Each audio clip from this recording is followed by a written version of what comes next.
With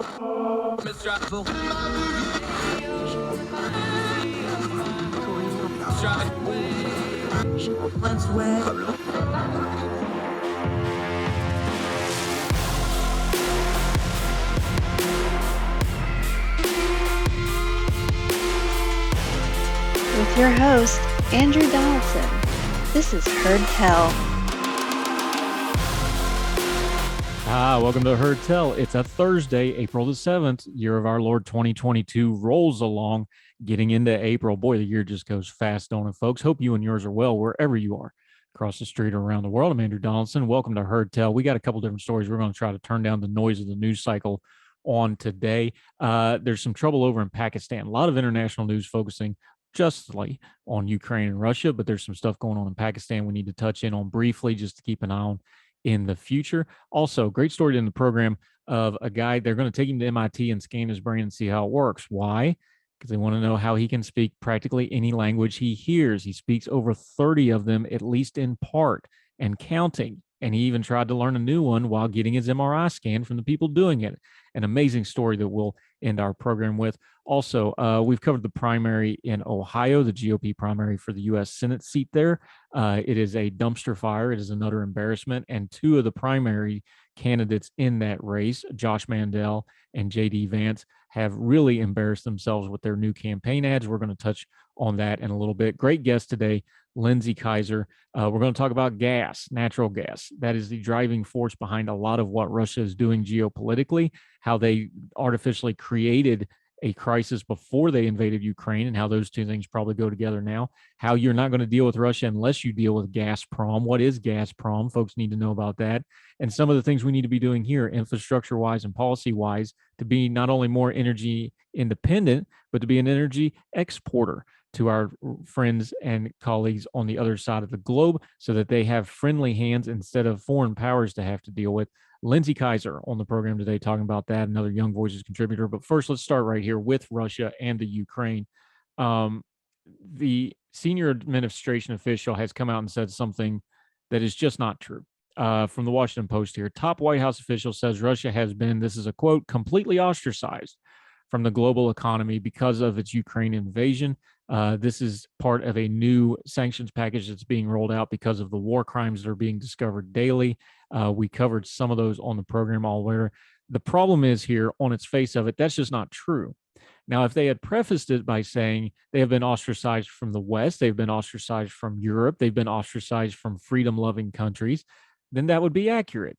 Then Russia would have been ostracized. But the truth is they're not. Now, these sanctions are going to bite. They are going to hurt. They're going after the oligarchs. They should do that. They're going after some of the families of the oligarchs specifically. They should do that. But let's not mince words here. If you're not going after Gazprom, the gas giant that fuels the oligarchy that runs Russia like a criminal organization, you're not really going after them.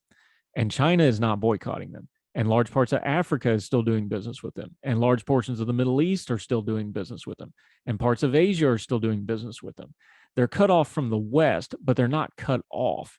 And we're fooling ourselves by pretending otherwise. The administration needs to be plain in its language here, both geopolitically and domestically. Yes, we're laying heavy sanctions on Russia. They're not meaningless sanctions. They're meaningful. But don't overplay them because you're going to end up looking silly later on when they don't have the effect you think we are. Unfortunately, because the Ukrainians are putting up such a great fight for their homeland and they have stymied Russia's original goal of taking over Kiev and putting in a puppet government, this is looking like it's going to be quite a long war, unfortunately. This is going to go for a while. And part of it going for a while means we're going to have plenty of time to review what has and hasn't worked so far. The administration should be forthcoming and saying, hey, we have heavy sanctions, but China isn't participating. Africa isn't participating. The Middle East is not participating. They still have lines. To come out and say something like they are completely ostracized from the global economy when it's just not true, it's setting up a pattern that this White House and their comm shop has done over and over again, over-promising and under-delivering. You're our president, Mr. Biden, and your comm shop speaks for you as your constituent, as a citizen, somebody who wants you to succeed because you're president, even though I don't agree with you on a whole lot of things and I didn't vote for you. You need to get this under control. Quit over-promising. Quit under-delivering. It's bad, especially when you go from optic to optic, who just wants to have this optic win of the news cycle with no plan and no obvious understanding that this is going to blow up in your face. We need to settle in with a policy of a long war where we're doing all the sanctions we can in the West, but acknowledge that China and other parts of the world are not doing the same. China is a big part of the global economy. You may have heard. We talk about it a lot on this program, and acting like they don't exist isn't going to help anybody. We want the Ukrainians to succeed. We want them to have their freedom from the Russian boot heel. We need to be giving them economic and military aid to do that because they need to carry this fight. We can't get involved with it with troops on the ground. We're all on the same page with that. But the Biden administration needs to be upfront about us with the practicalities of these sanctions. Don't overpromise. You are going to underdeliver on this. We can have biting sanctions and say they're not complete because other people aren't helping us. Be honest with the American people. They're going to feel pain at home from these sanctions. They're going to feel pain at home because of the actions of Vladimir Putin. Just be honest about it, and we'll support it. More Hertel right after this.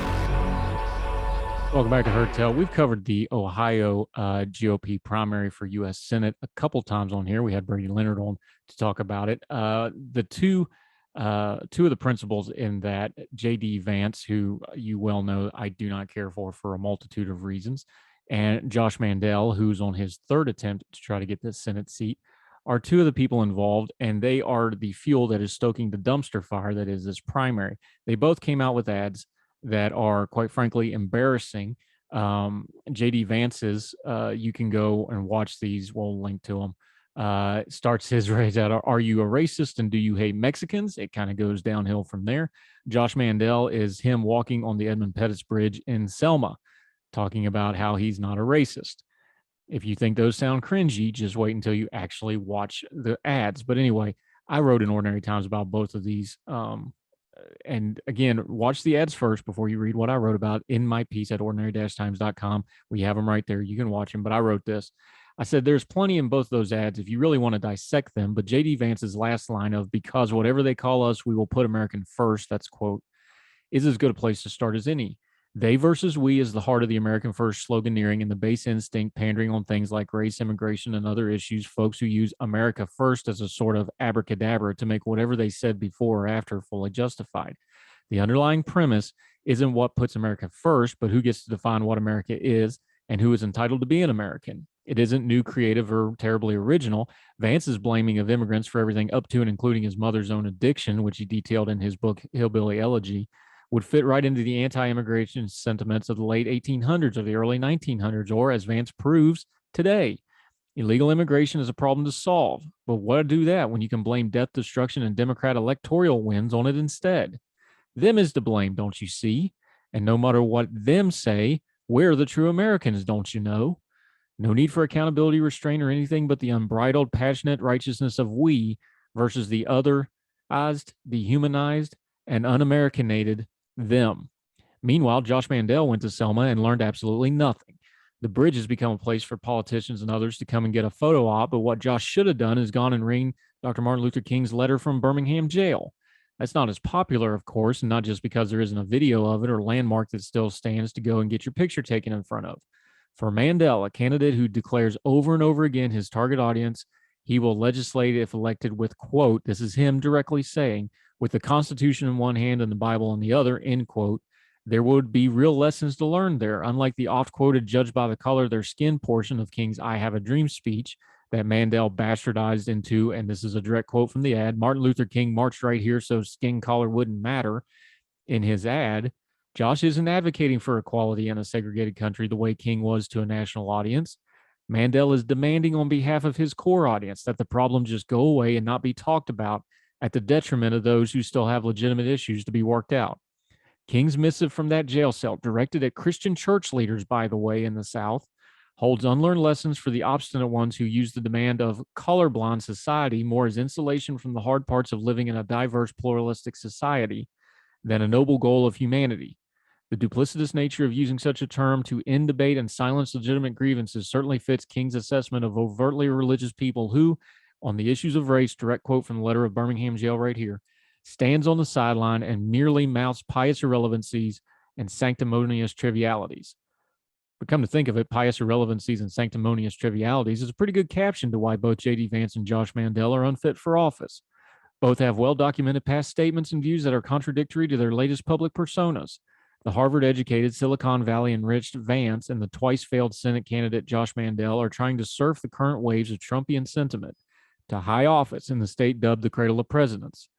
The GOP primary in the Buckeye State has been an utter embarrassment to the people of Ohio, the Republican Party in particular, and the country as a whole. Candidates like Vance and Mandel posing and preening from buzzworded controversies to viral issues and back again, trying to look more American first than the other. But like the official state tree, however you think it looks, every single part of it, from the flower to the foliage to the eponymous nut itself, is highly toxic if ingested, or in this case, elected. That's me writing in ordinary-times.com. More Herd Tell right after this.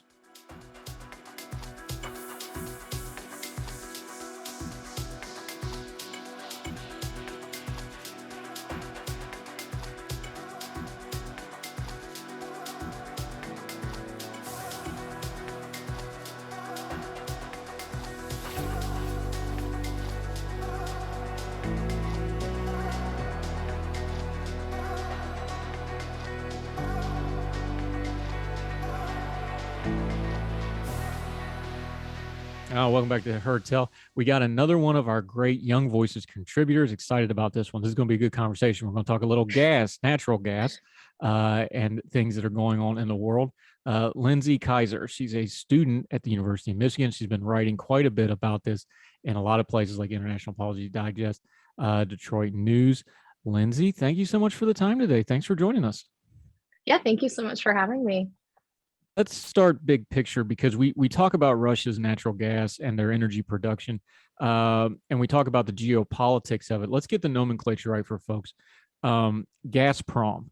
Folks may not be familiar with it. If you watch a lot of Premier League soccer, they've got that around because they used to have a sponsorship until 2 weeks ago. So you might have seen the name Gazprom.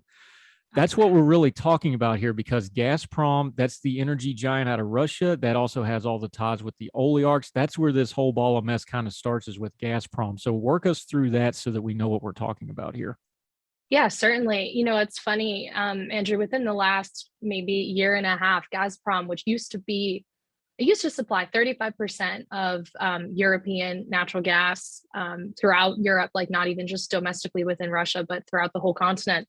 And then within the last 2 years, not only due to COVID, but also due to Gazprom's, board suggesting that they curb supply for their own benefit, it's shrunk to 17%. And so Europe is struggling to find natural gas resources because their biggest producer just sort of decided, hey, why don't we curb supply, even though we have this increased demand, because we know we can, right? Because if they're the biggest producer, people are going to pay through the nose. So yeah, and so then it comes to 2022, and Russia, Putin, very interestingly, decides to invade Ukraine, and all of a sudden, not only is the supply artificially curbed, but it's also naturally curbed because there's a war going on, and there are countries in Western Europe and Eastern Europe saying we can't take this dirty oil, right? Like from someone who is, invading a democracy. And so we've got this big energy crisis in Western Europe that started in 2020, 2021, not just due to COVID supply chain issues, but due to Russian aggression, and then really has hit now in 2022. Now, if this was a Law and Order episode, we'd call it a theory of the case. The theory of the case being Russia has spent a lot of time. They've been pretty open about it. If you read a lot of overseas media, they were trying to make themselves sanction proof. They were really worried. They've been talking about internal controls. They've changed how they do a lot of their acquisition stuff. They knew sanctions were coming. Let's be adults here. They knew this invasion was coming long before the rest of us did. It sure looks like they artificially depressed the thing because they were scared. Like, look, the one hammer they got against us is they can cut back on our supply to them. If we cut it back ahead of time, there'll be even more of a demand. There'll be even less chance of that That had to be the thinking Right. there, right? Yeah, no, absolutely. And what's even more interesting is that President Biden released a statement, I believe on March 28th, where he was detailing how the U.S. has responded to Russian aggression and whatnot, and he made a claim that Russia's thwarting, like Russia's entry into Ukraine, was obvious, or was foreseen, I guess, by the U.S. But nothing in his policies suggests that. Nothing in the negotiations that occurred in January between Putin and Biden, between Putin and Europe, said that anybody was expecting him to go into Ukraine. And so I find it a bit ironic that the president now will say, oh, well, we saw this coming, when nobody claimed to see this coming. And the people who did see this coming were told that they were ridiculous. Yeah, it's interesting to me because for once it looks like, from everything we can see, our intelligence got it right. Now, to be fair here, people's like, well, why did they get this right and get everything? Well, because our entire intelligence apparatus has been pointed at Russia for 60 some years. We're actually pretty good at that one. We're well established with it. The intelligence was right, but intelligence is just that. It's a tool if you don't take anything actionable about it. And here's the bigger part of this too, for me, is we've known for decades that Putin is a bad faith actor and that they're also a massive energy producer. So even if you didn't know this exact thing for the last year or so, we've had about 9 months of this intelligence that they thought this invasion was going to come. We've known they were a bad faith actor. At some point, they were going to do this. They've held it over Germany's head before. They've held it over the EU's head before. It's not like this is completely out of the blue, even without that piece of it, is it? Because this has been going on for decades. Right. Yeah, certainly. And it's funny because, you mentioned the sanctions. I mean, when Russia invaded Crimea back in 2014, we really increased sanctions on them. The US, before the invasion of Ukraine, the US had over 800 active, sanctions, if you will, or like export or import controls placed on Russia. And all it did was strengthen Putin and strengthen his economy and strengthen his control over, the Russian quote unquote democracy, in order to, take better control of the economy and sort of revert to more of a command style manufacturing economy that they could use to, withstand this assault that the West and the US has brought on them since they invaded Ukraine. So, I mean, yeah, this goes back at least, 8 years to Crimea, if not 60, like you said, all the way for the intelligence that we've been gathering since the Cold War. Now, to be fair, I was one of them too. Like we knew he had the capability. We knew he has lusted over Ukraine and the other former Soviet republics to put them back in. Right. We know all that. Look, I was one of them too. I thought maybe this would be more brinksmanship. Maybe they would try to do a soft revolution and then come in and take it over. Maybe we were just hoping against hope that he wasn't going to do a full bore invasion. So I'm not going to knock the president real big on that. However, now that it's here, I still find that the president is doing a lot of optics over substance, especially when it comes to the energy stuff. He was just over in Europe and he made the announcement about natural gas. And he said, well, we're going to release 16 billion BCMs of natural gas, and we're going to start exporting it. Well, that sounds great. The problem is you already told us the numbers. Europe needs 540 billion units. They're trying to replace 40% of their energy sector. That's like 6% of what they're trying to replace, not just what they need. It's a good thing. We need to export energy, but that's a drop in the bucket compared to what they really need to. There's a lot of optics. And then when you look at the actual policies here, that's not matching up on the numbers, is it? No, it's not. And it's interesting because a lot of what the administration has supported is a push toward clean energy as the future energy, as saying, we're going to take this energy crisis, we're going to take this lack of, available natural gas, and instead of opening up, tapping into more of our reserves, and even allowing, the lease on public lands that we know have oil and natural gas resources beneath them, we're going to focus on implementing clean energy policy.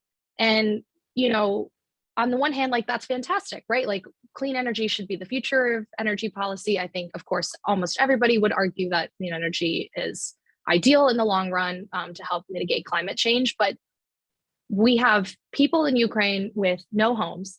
We have Americans who are seeing $2 higher gas prices per gallon than they saw maybe even 2 years ago. And we have in Germany and Western Europe, Germany is paying $2.35 per liter of gas. First, that's higher than the price of gas was during the global financial crisis of 2008. Secondly, that's $8.90 a gallon. I mean, I can't imagine how Americans would react if that became our reality. But there is a huge immediate shortage of natural gas and oil. And you're right, the Biden administration has been pretty keen on using its optics and saying, oh, we're going to partner with Western Europe and bring all this natural gas and bring these energy resources over to help Ukraine. But I think it's, what about helping the Americans? Our energy sector is suffering from this, and there are ways to sort of reduce our reliance on Russian energy. And part of it would be increasing, US natural gas resources and availability at home.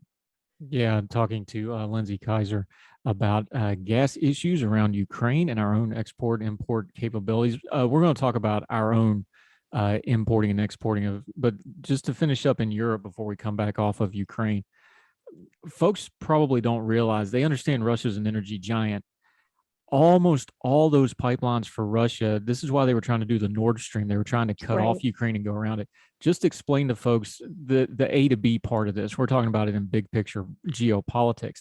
I'm a logistics guy. Like, I understand stuff's got to go A to B. These pipelines out of Russia and all the other areas that they're getting their oil from the western and eastern reaches of their, people don't understand how big Russia is. It's 11 time zones. All those pipelines went through Ukraine to get into Europe. It's not just that the war's in Ukraine. This is just a stopgag right in the middle of how all the energy was getting into Europe, and Europe, by their own policies, made themselves more reliant on it in the last few years than they probably should have. They're realizing it now. Fair. Just logistically, there's not a lot of good answers in the near-term future to fix this, is there? No, there certainly aren't. And I think, part of it is like the Wall Street Journal reported that just last night, Russia carried out missile strikes against Ukrainian fuel depots, which simply just continues to exacerbate the fuel crisis in Ukraine and that which would serve the rest of Europe. And as much as, the US has opened all 7 ports of its liquefied natural gas, all of the ports, it takes a lot longer to ship natural gas over the Atlantic than it does to run it through a pipeline that goes straight over land from, Ukraine to Germany, to Austria, to the the rest of Western Europe. So it's funny. It has a lot more of a direct impact on Western Europe than just the country of Ukraine alone. Yeah, talking to Lindsay Keiser, we're going to talk exactly about that infrastructure, how we ship things, how we can and can't do things, how it could be beneficial to America to export this energy, the policies that are behind that. We're going to continue with Lindsay Keiser right after this on Heard Tell.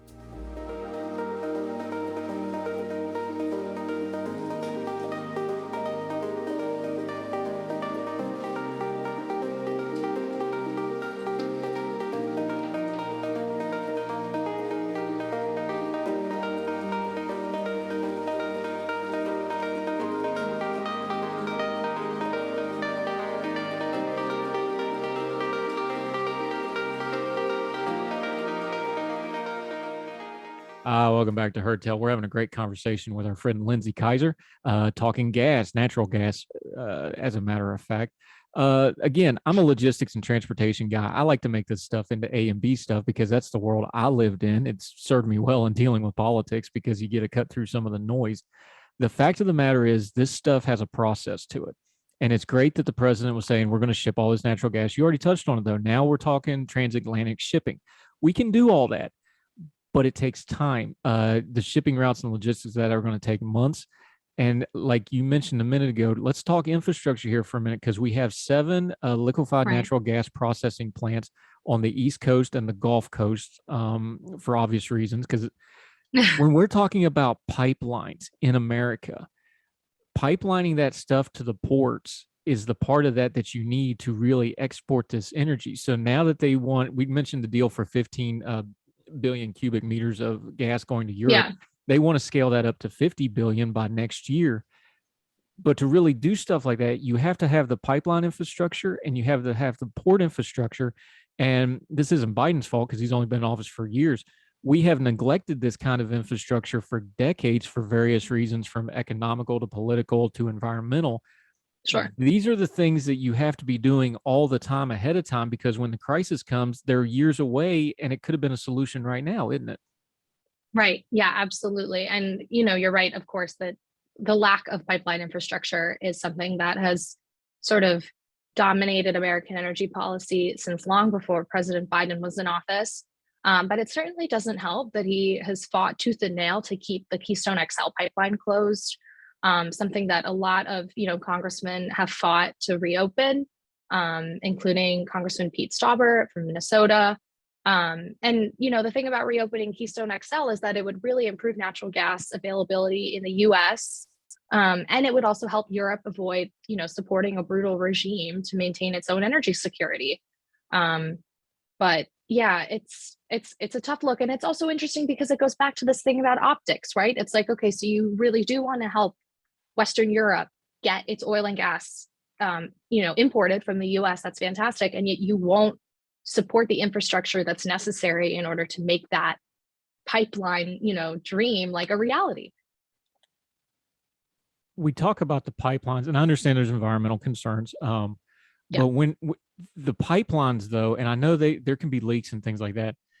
The idea of the pipelines is you get it off the roads and you don't have to truck this stuff, and it flows smoother. There's environmental and in fact, the one that they were trying to put through Appalachian, that would have been carbon neutral if that's something you're really worried about, the way they had designed that one. It is more environmentally friendly. At some point, perfect becomes the enemy of the good on the environmental stuff on this stuff with the pipelines. Right. And I'm look, they just tried to they're putting one through West Virginia right now. There's parts of West Virginia I don't want a pipeline through because, I'm literally where I grew up. They got my hometown right now. They got them just stacked up, all the pipeline stuff. I get all that. But then the opposite side of that is we live in a globally unified world now. And yes, when Russia invades Ukraine, now we're going to pay for it because we didn't have our other. Where do you think we find that balance? Because I don't want to blow it off because there's legitimate environmental concerns with pipelines. There's economical concerns with pipelines. But there's also this alternative of if you make yourself dependent on bad people, at some point it is going to burn you. At some point, we got to make some compromises here somewhere, don't we?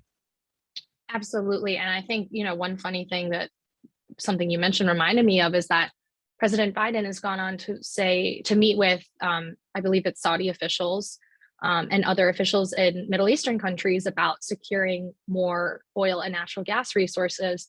And it sort of makes you wonder, are these the nations that we'd like to pair up with? If pairing up with Russia, right, resulted in an invasion of Ukraine, and now we want to go pair up with the Middle East, not exactly a very democratically friendly place, not exactly a place that cares a lot about the environment, historically speaking, instead of, making sure that if we pipe this oil and gas at home, we can put on our own environmental controls, right? If we produce it at home, refine it at home, we can control the way that it would impact the environment much more than if we just buy it from somebody else.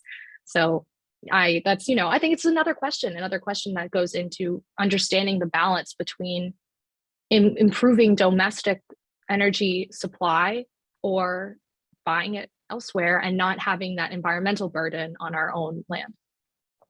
See, I like the way you put it is important too, because you wrote about this when you were writing an International Policy Digest about natural gas being America's greatest weapon. Weapon's kind of an analogy there. Right. But it really is the case here because Putin has weaponized his energy sector. We already know the mess we've been in the Middle East for decades and decades over oil. At some point, clean energy will be weaponized by people. I fear it will be because China dominates the raw minerals that we need to make batteries for all this electrical vehicle. The idea that these things are not going to be weaponized at some point is foolish.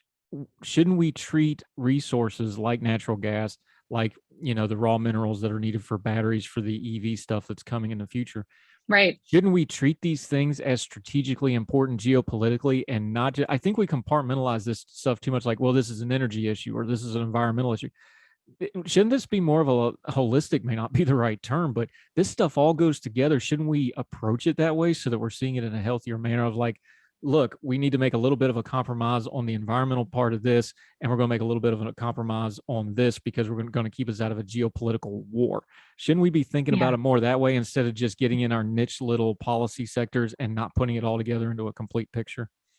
Absolutely, Andrew. And it's funny, I don't think anything has made that more clear than the Russian invasion of Ukraine, that we are seeing reflected in prices for energy, to heat our homes and gasoline to power our cars. I think the fact that this is a geopolitical issue is is, reflected in those higher prices that Americans are paying every single day.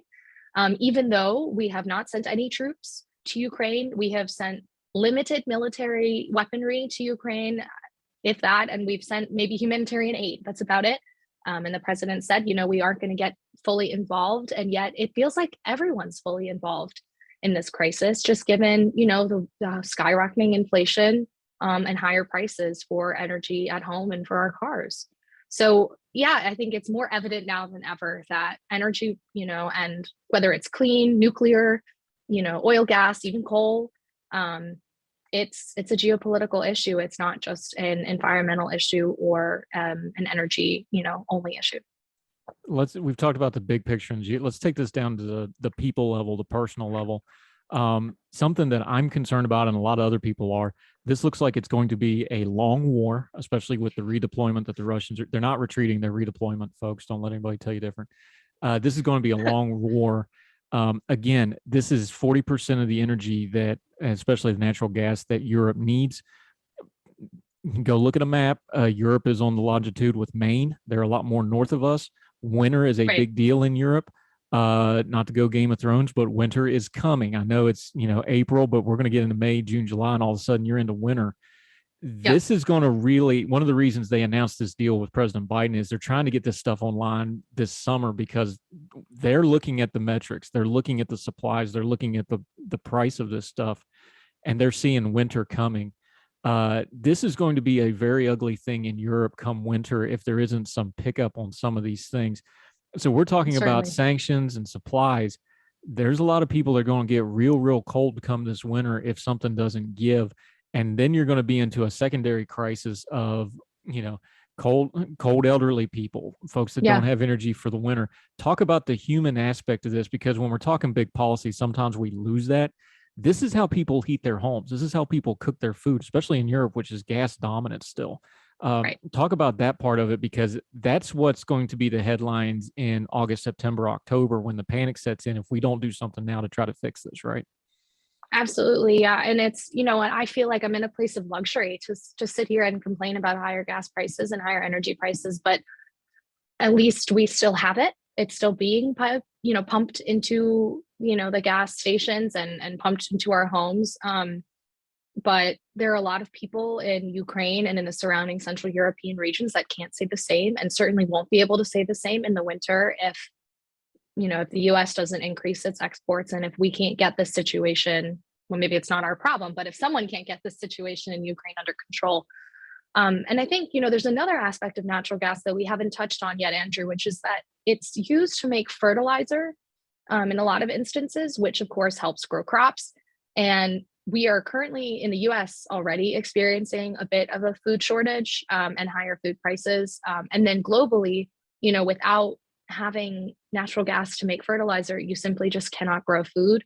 And so while we may see it as higher prices in the grocery store, there are a lot of countries that rely on food exports from the US, from Russia, and from a lot of Western European nations, especially, those in like sub-Saharan Africa, that simply just will not have food if we continue to see this shutdown and lack of supply of natural gas. Yeah, there's a great parallel with how we treat energy to how we treat in our agricultural sector too, because they're already talking about famine in Africa, parts of the Middle East, parts of the subcontinent and Southeast Asia. That's where Ukraine grain goes, and Russian grain too. They outport it. That's where that goes, and it ain't going to go there. And they're talking famine. This is going to kill a lot of people. This is going to kill a lot of people that ain't going to make the news because it's not bombs. One more thing, kind of put a bow on this. We're talking to Lindsay Keiser. Great conversation on energy. You kind of touched on it, but I want to come back to it as a way to kind of surmise this conversation. People are looking at energy differently now because we have this evil, it's so clear-cut evil right in front of our faces. But we also have short attention spans. What do you think the focus should be? We've learned this with other issues. You pick whatever, whether it's social justice or diplomacy overseas or whatever. We got a short attention span. What policy things should we be hammering right now, like in the next couple of months before the election, when nothing's going to get done this fall? These are the policies we need to put in while everybody sees this clearly right in front of them. What do you think is one or two things we should really be focusing on energy-wise? That is a great question. The first thing would probably be to ramp up domestic energy exports and also supply.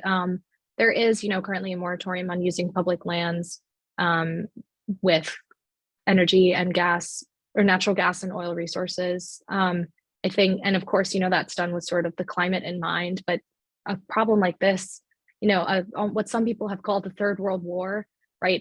It just seems like it's a bit more timely and impending than, our climate change crisis.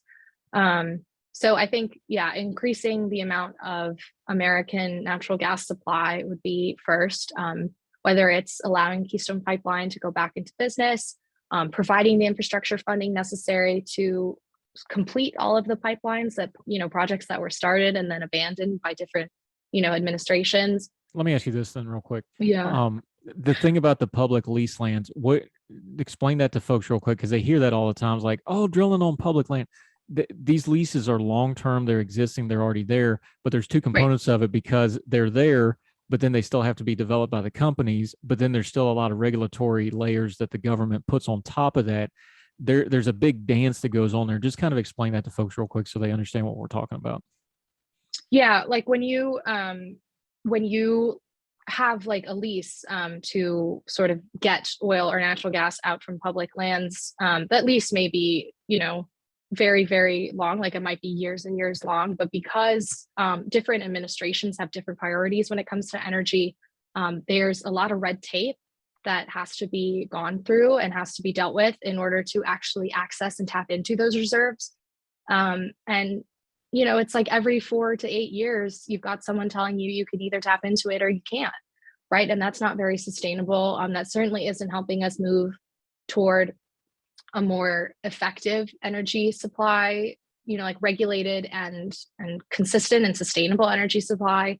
And it also doesn't help us when countries like Russia, who are huge energy suppliers and producers, decide that they just want to short shrift the rest of the world from things like energy, which as people living in the West and most of the world, like we need energy on a daily basis. We need it all the time. We need heat or we need gas.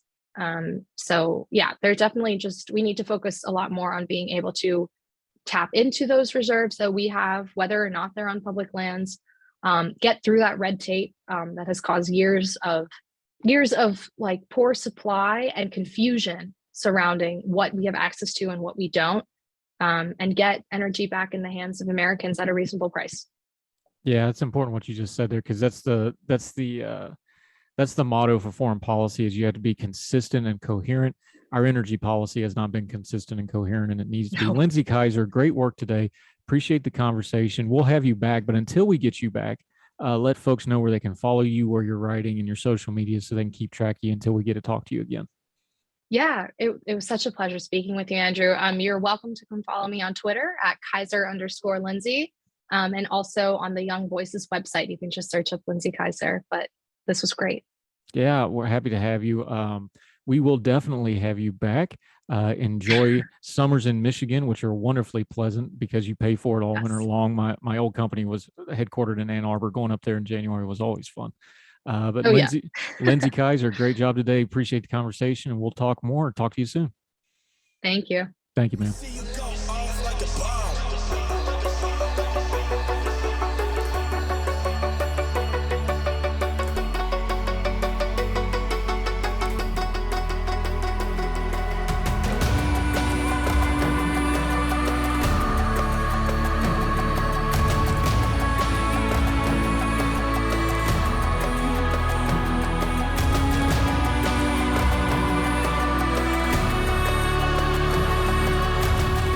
Welcome back to Heard Tell. We're just going to mention this in passing because it's a developing story, and I want to get somebody on to maybe talk about this that knows it way better than I do. But there's trouble brewing in Pakistan, always a volatile part of the war. Imran Khan, who is in charge there, the Pakistani Supreme Court, I'm reading from Al Jazeera here, is looking into the legality of Prime Minister Imran Khan's unexpected move over the weekend to block a parliamentary vote against him and then call for a snap general election. The deputy speaker of parliament, a member of Khan's own party, threw out the no confidence motion that Khan had widely been expected to lose, ruling that it was part of a foreign conspiracy and unconstitutional. The court's 5-member bench, headed by the country's chief justice, has adjourned the proceedings until Tuesday.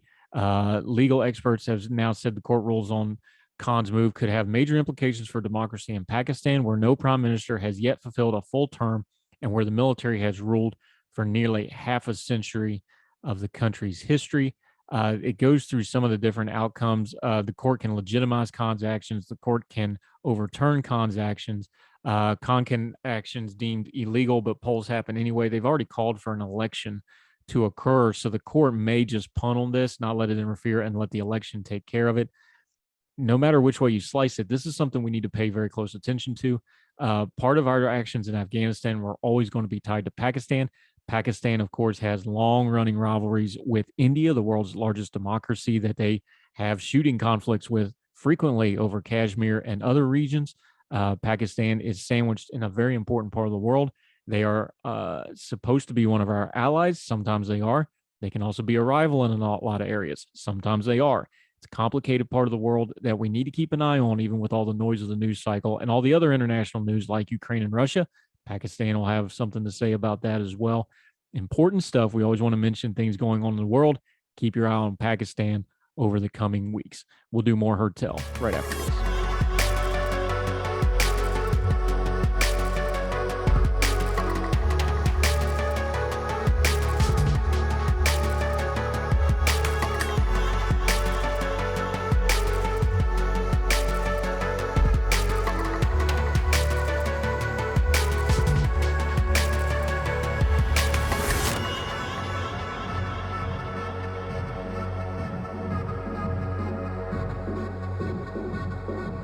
Welcome back to Heard Tell. You know, we always try to end on a little bit of a lighter note. We got to cover a lot of heavy topics here. We like to get into some human interest stuff or good thing. This story is amazing. Washington Post. You need to read the entire thing, but they have found this gentleman. His name's Vaughn. He works as a carpet cleaner. He's 46 years old. His name's Vaughn Smith. And they're not even sure how many languages this man can speak. They found him to be a hyperpolygot. He can speak almost any language he listens to and studies for a little bit of time. He very humbly told the writer, Jessica Contreras, in the Washington Post, that he speaks probably about 8 languages, but it gets a lot deeper than that when they went through it. Vaughn glances at me. He still understands his ability. This is from the piece. By his count, it's actually 37 more languages. With at least 24, he speaks well enough to carry on lengthy conversations. He can read and write in 8 alphabets and scripts. He can tell stories in Italian and Finnish and American Sign Language. He's teaching himself indigenous languages from Mexico's Natala, the Montana's Salish, which is an Indian language. The quality of his accents in Dutch and Catalan dazzle people from the Netherlands and Spain, in a city where diplomats and embassies abound, meaning D.C., where interpreters can command 6-figure salaries at the State Department or the International Monetary Fund, where language proficiency is resume rocket fuel.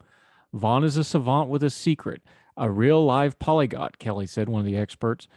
I have heard the word, meaning a person who can speak several languages, before meeting Vaughn, but Kelly, who dabbles in Cantonese, Mandarin, and beer in most languages, has seen polyglots on YouTube promising anyone they can be multilingual if they try. Far more unusual are the world's hyperpolygots, people who, by one expert's definition, can speak 11 languages or more. The higher the number, the rarer the person. But there have been documented cases such as linguistic legends, each one raising questions about the limits of human potential. The same questions I had about Vaughn. They actually put this out on a chart. He speaks 8 or 9 languages completely fluent, conversational. If he meets somebody of a place, he can learn the language and pick it up very, very quickly. This guy's amazing, and he's a very humble dude, hardworking guy. He works for his brother's carpet cleaning business. They profile him, but I want to go down to the end of this piece because the way he gets these languages is really amazing. By the way, there's a great story in here where he's cleaning the apartment of some Portuguese speakers, and they're bad-mouthing him in Portuguese, kind of making fun of him, saying he's not going to do a good job, whatever. And at the end of the cleaning, he turns around, looks at them, and in Portuguese said, "Yeah, I did the Portuguese ambassador's house last week in Portuguese." And he said the guy's face was just absolutely priceless after running him down. But anyway, I want you to hear how he talks about this. They actually MRI this guy's brain, find out that it's actually very not overly active when he does languages because he's so good at it. It's effortless to him.